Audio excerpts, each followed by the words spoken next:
What is up, everybody? Welcome back to another damn build channel. As you can see, I'm recording from the comfort of my home office. It's blisteringly cold here in Missouri right now. There's snow on the ground.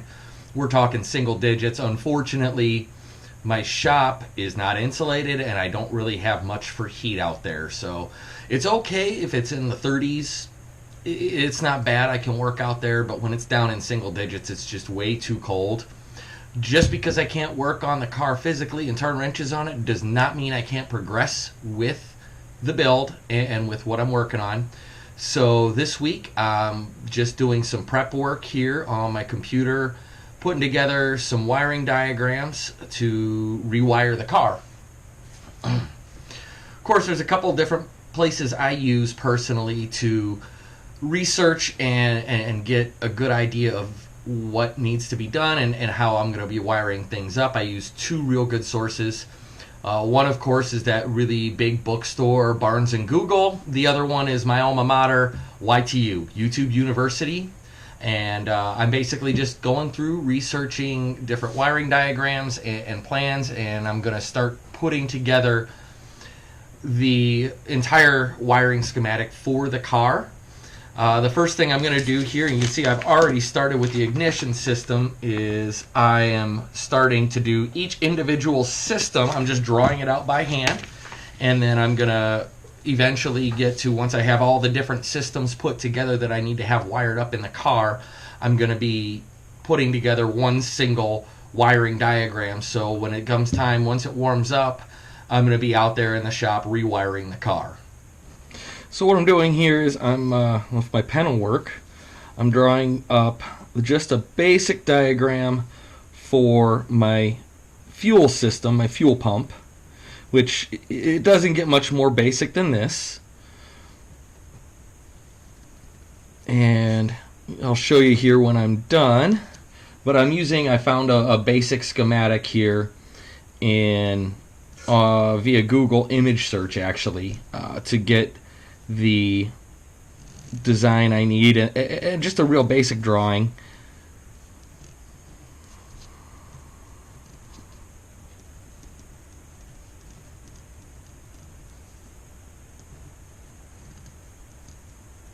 Now what I'm using here is basically the generic wiring schematic designs.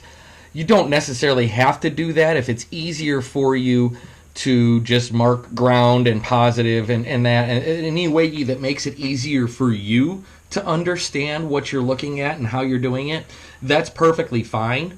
But for me, I've been doing this and I've been around wiring diagrams for a long time, so I just use the generic symbols for different things. So I've got, if you see here, I've got, that's just pretty much a generic switch, and this 3 triangle thing here you're seeing throughout the different drawings, that's just your universal symbol for a ground. Alright, so I'm getting ready here. I'm going to do my starter system. Now, this being an older Ford, the starter solenoid is actually separate from the starter motor itself. You know, with a lot of the GM stuff and newer cars, the solenoid, it's all one big piece. But with this car, it is a little different. So we're going to have our solenoid here, and I'm just looking at different diagrams to give me a general idea of how I can draw this up, how I can depict it. In my mind, I can actually see what I'm working with, but it's going to be a lot easier if I've got these drawings set up in advance. And yes, I do realize that this drawing that I'm doing right now is not exactly representative. It's just a guide for myself. I understand how things are going to be wired. I'm just trying to put something together to give me a general idea before I do my entire wiring diagram. So obviously right now, like, I know starter solenoid setup there is not exactly just right, and there's more to it than what I'm working on, but it's a general guide. It's a guideline for myself. It's not, it doesn't have to be pretty, it doesn't have to be perfect. And you'll notice I am only putting one wire coming off the alternator. I'm actually going to be purposing a GM style, what they call one wire alternator. So it's an alternator that's got a built-in voltage regulator in it. It's pretty universal. It's easy to mount to anything, to any car. But the nice thing about it is the only wire that has to go to it is a positive wire that comes off the back of the alternator and goes to the battery. You need literally nothing else for it. It's the most basic of charging systems, and it's exactly what this car needs to keep running. And there is my final wiring diagram for my brake lights. So let's take a look at these. Like I said, these aren't necessarily perfectly scientific and to scale and all that stuff, but it's basically a guide to get me started so I can get my entire wiring diagram done. We've got my ignition system, fuel pump, starting and charging, and my brake lights. That's really it, and that's what's great about these cars and cars like this is if you want to learn how to do wiring and work on cars, a car like this that's very, very basic, especially when it comes to the electronics, is a really good vehicle to get started on where you don't have to be afraid to completely rewire a car from scratch. It's not like it's a car with an ECU and a million different sensors. It's literally, this is what I just showed you in those sketches is literally all the wiring for the entire car, because it's a carburetor. It's a mechanical fuel delivery system other than the electric fuel pump. It's a distributor, so it's a mechanically devised ignition system. There's so many mechanical parts, there's not much for electronics on this car, so it becomes very easy to figure out. And if it's something that you're interested in doing, I definitely would recommend looking into a car with a basic wiring system like this. So I've got one last thing to show you here before I actually sit here and draw up the entire wiring diagram for the car. I know in my first video I think I had mentioned that I was looking to put in a fuse block or some relays, something as a safety, because the car itself right now does not have that. Everything's wired directly to the battery with no kind of relays or fuses, so if there's a short somewhere, it could potentially fry everything, and I don't want that to happen. I want to be able to just fix one small part here and there. So I could have done all this and built it all myself, but frankly I wanted to cheat and wanted to make it a little bit easier so I could wire the car up that much quicker. So what I bought was, I got it off of Amazon.com actually, and it's this little beauty right here. So it's a little 3 relay junction box. It's all pre-wired, ready to go. Basically I can plug my battery directly into it and ground it, and then off these connections and junctions on the top here I can actually set up wiring directly to the devices. In this case it's going to be the starter solenoid, the fuel pump, and the ignition system is all going to be separated and have their own switches, and it's going to have their own relay and fuses set up to protect the entire car. So I'm going to include this when I do the wiring diagram, and I will show you what that looks like once I get it all drawn up.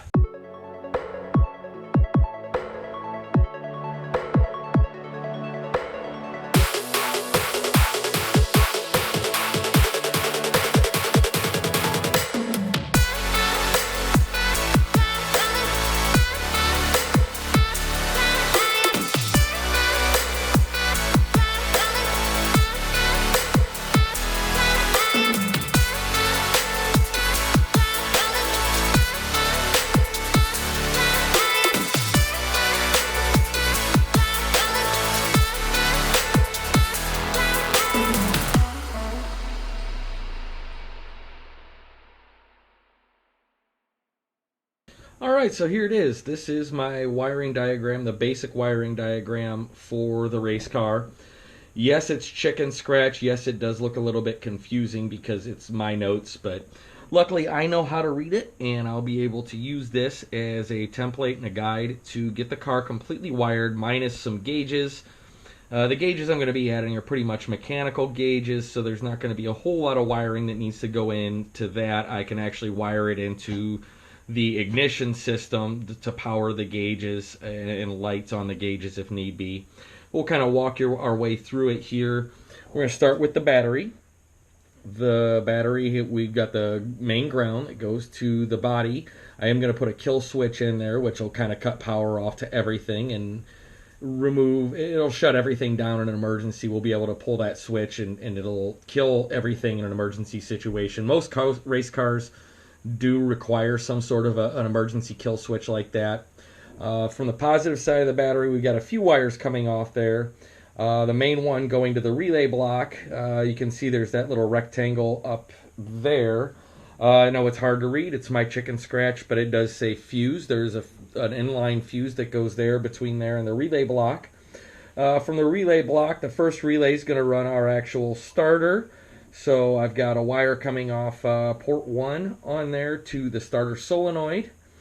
And port 2 is the switch, the push button switch for the starter.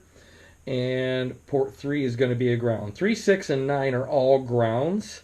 I know it's kind of hard to see that here, but I can understand it. It's my chicken scratch. I'm the one that's got to deal with it.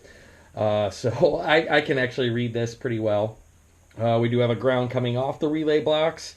And like I said, 3, 6, and 9 are all grounds. So they're jumpered together and then go to a ground on the body.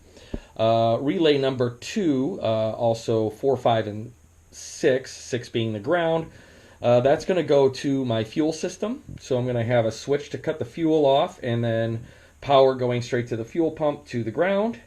And then relay 3 is going to go to my ignition system and probably also power my gauges. So 7, 8, and 9 being the ground, 8 going to the ignition switch, and then 7 actually powering the coil. The tachometer is also going to be added to this later on. That basically gets a signal from the ground side of the coil because that's what opens and closes to get your spark to the spark plugs. Other than that, we've got our 1-wire alternator down at the bottom giving power to the battery. And then we've got one more wire coming up and all the way around, just trying to make it clear for myself, to the brake switch down by the brake pedal and to our brake lights. So that's really it. That's 99% of all the wiring needed for the race car. So now that I have this plan in place, I'll be able to wire it a lot faster. So I think that's going to wrap it up for us this week. I've got a good plan set up for wiring up the car. And like I said before, if you're really wanting to learn something like this is kind of the best way to learn how to wire a car, and basic electrical systems and wiring for a car is something this basic. I do have a good schematic set up, and I know how I'm going to be wiring everything. So once I get a little bit warmer weather, don't have to be warm enough for the snow to melt or to have the doors open in the shop, but once it warms up a little bit where the space heaters will keep me warm, I'm going to be out there wiring up the car for you, and I'll be videotaping it the whole time. Make sure to like, subscribe, and hit that bell for the notifications when I do a new video. Thanks for watching. I'm looking forward to doing this build with all of you, and I'll catch you next time.